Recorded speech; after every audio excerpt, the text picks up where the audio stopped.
I would never. I could trip over the biggest bag of money in the world tomorrow. I would never walk into a Ferrari dealership and purchase a Ferrari. I would not.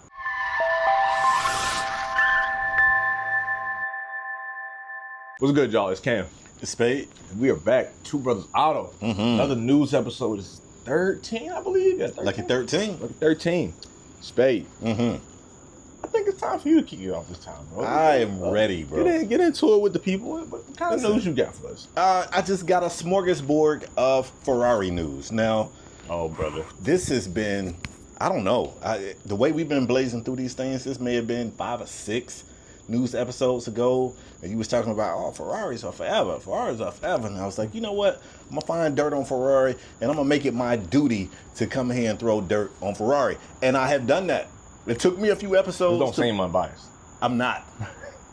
It took me a few episodes to get my stuff together. We're here. Now, I want to start off by saying, before I jump into this, I think Ferrari makes beautiful vehicles, great performing vehicles. You already know how I feel about the 458. I think it is A lot of people feel that way. an amazing platform. So none of what I'm about to say is about the performance of the car, Okay. right? So I want to start off with the fact that Ferrari sales are down, kinda. And I say kinda because Ferrari, they are deliberately limiting their markets. Oh. Like they want to deliberately limit the market to maximize profitability and to maintain exclusivity. And this is the type of stuff that they do that I understand, but as a car fan, I don't love it, right? So Okay. as a whole, first quarter sales were down about 16% this year compared to last year. And if you go by region, in the Chinese region, and we already know how that goes, but they experienced a sales decline of 24%.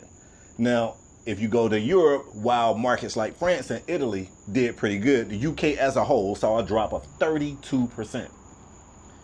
Now, That was pretty. That one's the more significant one. that's a more significant one. Yeah. We didn't know, no one really expected them to be up in the Chinese market. No one. But I told you guys, listen, man, when it comes to Ferrari, there are things that they do, business practices that I just personally can't get behind. And that's just who I am. They blacklist buyers. If you buy a Ferrari from them, they have certain like rules that they really want you to abide by. If Yeah. you want to part with the car, they want you to bring it back to them. They have this whole thing where they don't want you to modify or customize their car outside of their liking. Yep. They've sued people. They've sued the DJ Deadmau5. They've sued, man, I'm drawing a blank. Not Brabus. What's the other? Liberty Works. Not even them, but them too. Yeah. But they've sued Mansouri, the Swiss clothing designer Philip Plein, Deadmau5, Tiger, Nicolas Cage, Floyd Mayweather Jr. Like there's a good list of people that have been Tiger was not blacklisted. the name I was expecting to hear on. Well, I think Tiger wasn't making I payments ain't saying on it's his. Tiger ain't had it, but you know. But Tiger wasn't making payments on his, so his is completely different. But I mean, like, Okay. Nicolas Cage was having finance issues, but was driving a Ferrari, and Ferrari was like, "We don't want somebody with finance issues driving our car." That was their issue with it. That was their issue with it. And Hey. it's like, it's crazy, bro. On one hand, it's like, yeah, it's pretty cool that they got the clout to do that, but on the other hand, just as an everyday working man, I just personally, I can't support the way they get down in their business model. Yeah. I saw this guy talking about like, yeah, they were about to drop this Ferrari. Me and my wife went to the dealership and was like, yeah, we would like to get on the wait list for this Ferrari. And they was like, we don't have your name in the system. And he was like, yeah, okay, what does that mean? And they were like, okay, you can't buy one of these new cars. How do you get your name in the system? You have to buy a used car.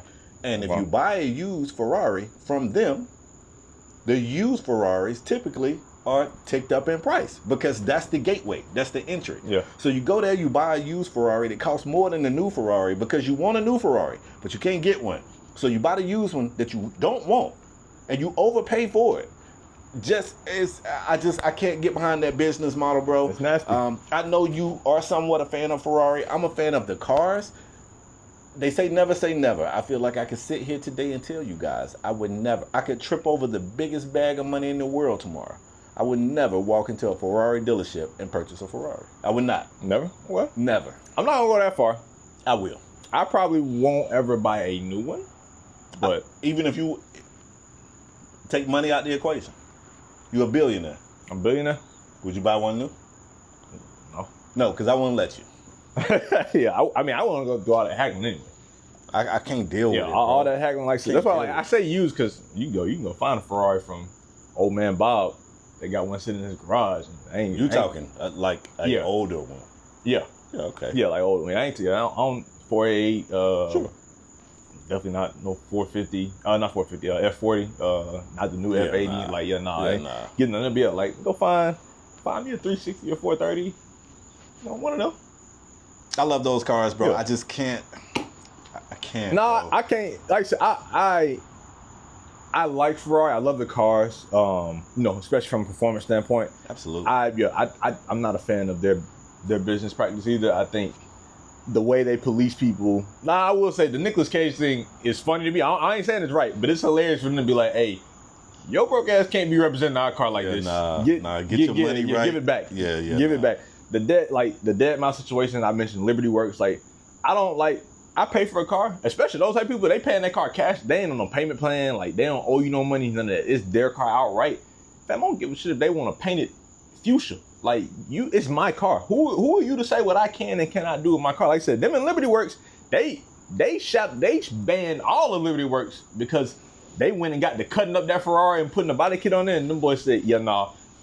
Cease and desist on these YouTube videos, and y'all will never buy a car from us ever again. Absolutely. And if I don't quote me on this, but I want to say Liberty Works basically gave them the middle finger and said, we gonna keep doing what we doing with this car, and it is what it is. If we need to get a Ferrari, we'll get it from somewhere else. Well, they won their case against Mansouri. Yeah, which is interesting because, like I said, Mansouri, they do a lot of work for like the Lambo and all the other brands. So, absolutely. Yeah, Ferrari, they very sensitive about their art, and they don't like when people make distasteful mods. You definitely won't be seeing faux carbon fiber splitters and all that stuff on theirs because they'll get you up out of there real quick. Facts. Oh, that's tough, Spade. But again, I can't be mad at it. I think it's kind of wild that you purposely coming with hate, but. Yeah, I'm going to, I say once every 5 or 6 shows, I'm going to dedicate, like my purpose is to throw hate towards. That's why. Ferrari, you know what you should do? You should send us a vehicle to drive to change this man's mind. They would never. They will. They would Ferrari, never. We here. I got y'all. We gon' now, y'all gotta work with us a little bit. You can't be doing all this stuff that y'all doing. But send us a car, change this man's mind. They the cool kids club.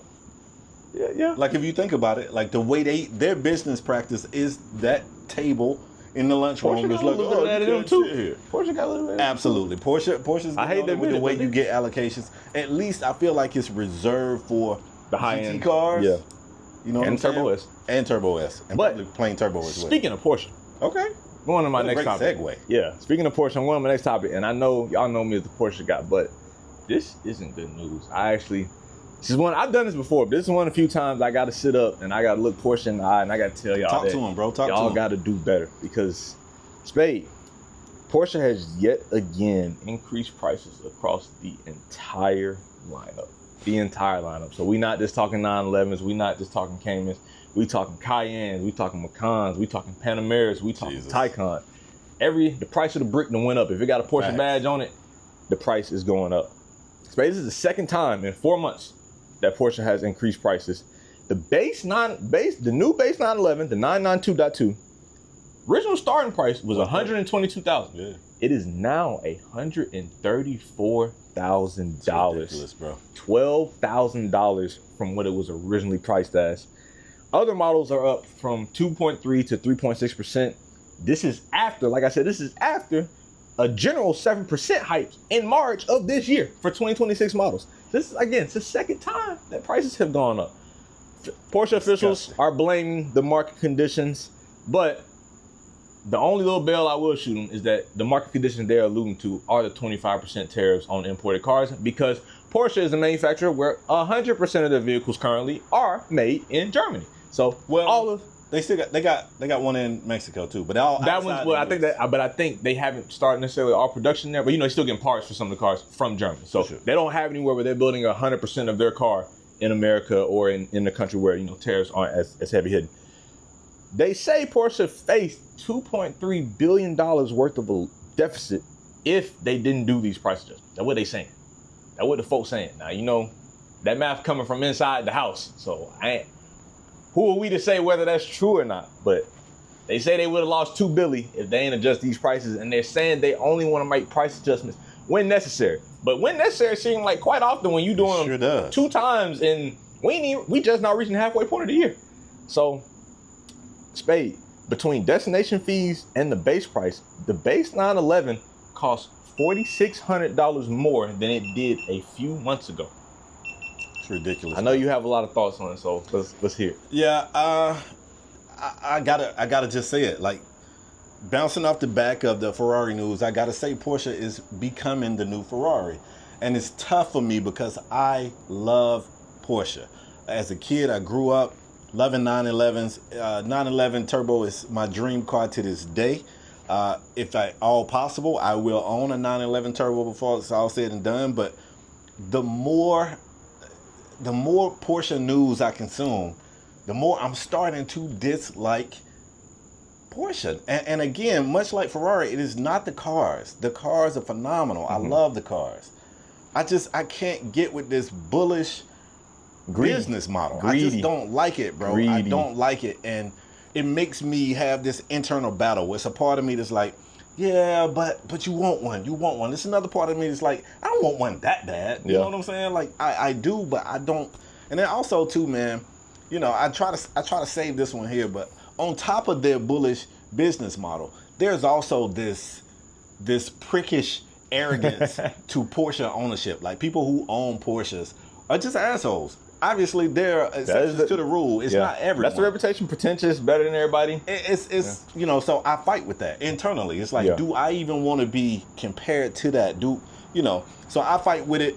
This news sucks for me because, again, like, it is a goal of mine to eventually purchase my dream car, and it keeps getting, like, you know, it's like I'm saving a bag of money and the target continues to move. It keeps going up, up, up, up, and it's just like, at some point, I'm gonna just go cop a C8 and be done with it. I agree. Obviously, I own my 911. Thank God I got mine. When I got it, like, even though prices were going up, when I got mine, I got them before they just went ridiculous. Too crazy. Yeah. Right. But my thing, here's my take with this. I still wouldn't like it if it was just about the 911s and even the Caymans.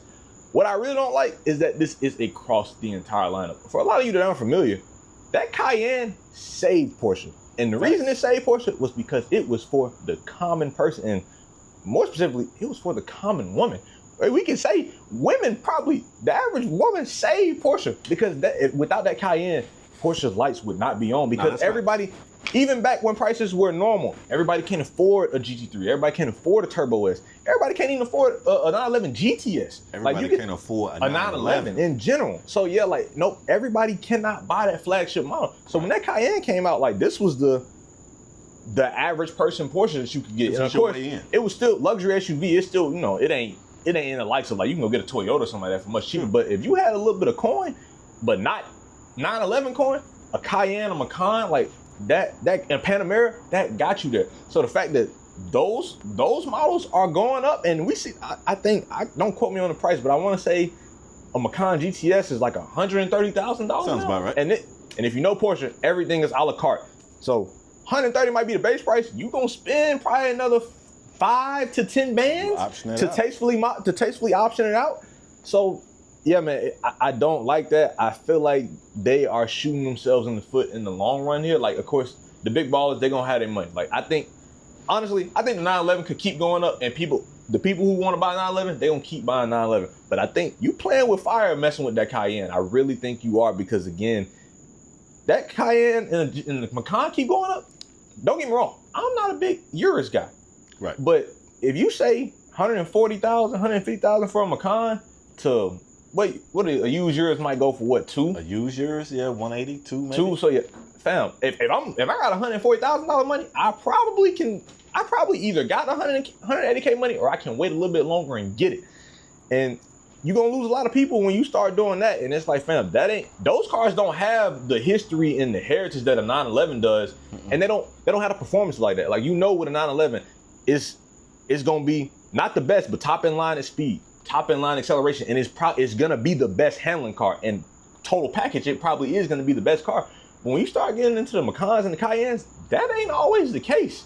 So that's the real disappointing part to me. Like I said, all this disappointing, but the fact that those other models are going up in prices is just I don't like that. I don't see it going well for them long term. And I hope I'm right, because I hope it causes them to change course at some point. Like I really hope it does. Especially when, and you can't put this on the brand. Porsche themselves aren't doing this, but I also feel like they don't do much to combat it. Yeah. But you're talking about the entire line going up in pricing. Somebody's gonna go get a Cayenne that they love, or a Macan, or a Panamera, or a Taycan, and just have a 911 on and tell them that they ain't got a real Porsche anyway. So like I feel like they continue to let that whole, if you don't have a 911, you don't really have a Porsche. Like they let that go, and you know, you can go pick up a Panamera for something crazy like $180, bro. Like you can get a $180,000 Panamera for a dude in a Carrera to look at you and be like, yeah, but it's not a real Porsche. It's like, because it got 4 doors. Yeah. Shut up. Yeah. Shut all the way up. Yeah, like it's ugly, man. It's ugly. And like I said, I get I shoot them some bell and tear apart because I understand it. I get that. But like you said, they don't do anything to combat it because I guess they don't really know how. Like Porsche's always been innovate. Even with the 992.2, it's like this new T hybrid. It's like that costs money. You doing new things that cost them a certain amount of money. It's like you might want to dial some of it. Like I get it. Not saying you can't innovate at all, but maybe we ain't gotta go as hard. Maybe we can keep the body the exact same and save some money on manufacturing a little bit. But y'all, we want to go tweak the front fender here. We want to go tweak the rear end here. Maybe we ain't got to do them tweaks right now, so you can keep that price a little bit same. Is actually affecting the price? A little bit. I mean, I think of course the bulk of it is in like, you know, a new engine and all that fun stuff. But like to me, I feel like they're not gonna stop doing that part. So like, if you're not gonna stop doing that, at least save a couple thousand here and there on slightly tweaking the spoiler to only where you and I can notice the difference, but the average person ain't seeing that. So I think it's intentional, bro. Definitely. That's not me saying that some of this ain't just them being greedy. I definitely think it's greed behind a lot of this too. Greed, but I wouldn't even attribute most of it to greed. I think, again, they are baby Ferrari. I think they are trying to build the cool club, and I think the more regular people who can get access, I think they view it as it almost lessens. Diminishing the brand? Yeah, it's diminishing the brand. So I think they want to keep moving it to a point where the everyday guys like myself will never get one. I think that brings them joy, knowing that people keep saying, damn, I was almost there. I could almost afford it. Now I still can't. I think that's the goal. And that just sickens me. It's disgusting. That's interesting, yeah. Like I said, I really hope something causes them to change course. Maybe people fight with their wallets. Maybe people stop copping. I don't see that. I doubt it, especially with the 911. People gonna always find a way to cop it. But I hope with those other models that people start telling Porsche no, because that's really what's gonna change here. Like when people start saying no, they're gonna have to make something shake. But yeah, I'm gonna shut up. This is a very long-winded topic. Again, Porsche, I hate when y'all make me have to do this because, like I said, it's already people that look at us. You know, they look at us like we already got our nose up all the time, and y'all just giving them. Man, we got to cut this out sometimes. Yeah. Sounds about right. Yeah, that's all I got for this topic. That's all I got for this show. That's all you got for the show? Yeah, man. Well, if you like what you've heard, or if you didn't like what you've heard, either way, comment, leave a like, subscribe, follow us on everything. Like I said, Instagram, TikTok, y'all know the whole spiel. How do you feel about these Porsche prices increases? Are you in the market for a Porsche? Does this change anything for you? Are you a fan of Porsche and this is not making you a fan, similar to Spade? Like, are you having an internal conflict with yourself? Do you hate Ferrari?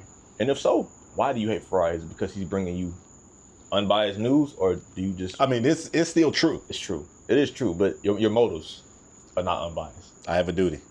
Fair enough. But yeah, I think that's all we got for this episode. That's it. And until next time, peace.